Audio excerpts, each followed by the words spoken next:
Let's have a session on business objectives. Here we're going to think about purpose and we'll think about value. Now the first thing to think about here is, what are business objectives? Well, they're specific, they're measurable targets in order for you as a business to achieve your overall mission. Traditional ones would be financial, whether that's profit, revenue or cost minimization. It could be growth, think about market share as a business objective. They might be customer focused. Maybe it's customer satisfaction surveys, or it could be loyalty, repeat custom for your business, repeat business. Or it could be 4, survival for the business, or 5, social guidelines. It might be ethical responsibility is one of your business objectives. Now, it's important to recognise that business objectives will change. They will adapt to a business type or the situation. For example, you're a startup, you're a new business. Survival or even break even would probably be a business objective. You're a public limited company, you're established, well, you're probably going to make profits, so clearly profit growth will be important, and shareholders of the public limited company would look for returns in form of dividends growing, or in terms of the share price appreciating, growing over time.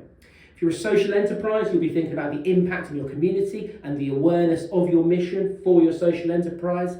And if you're a cooperative, it's all about member benefits here, maybe price reductions for your members. Now, benefits of business objectives. The first one, it gives direction, it gives focus to your business.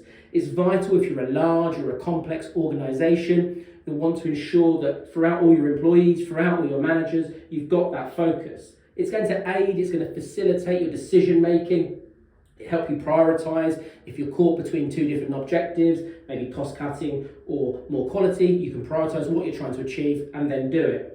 Number 3, it's going to help you measure success because you've got a specific measurable target, and that will allow you to review, to track how you're doing and benchmarking against the original objective you had. It might motivate staff. It could be teams of staff, individuals, and also you could align your profit sharing or your bonuses, end of year bonuses, your performance to the business objective, and that will motivate staff to be more productive.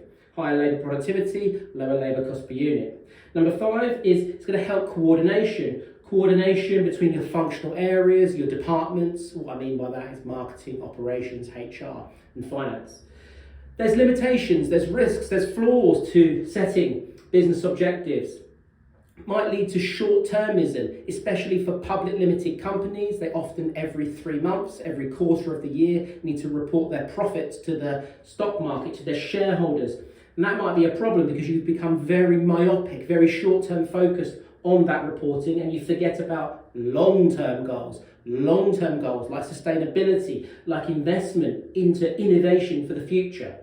Number 2, business objectives is a danger. There's conflicting objectives if you set multiple ones. Maybe you set lower costs and higher quality as an objective. That's clearly, they're against each other. There's a problem there. It might be an issue.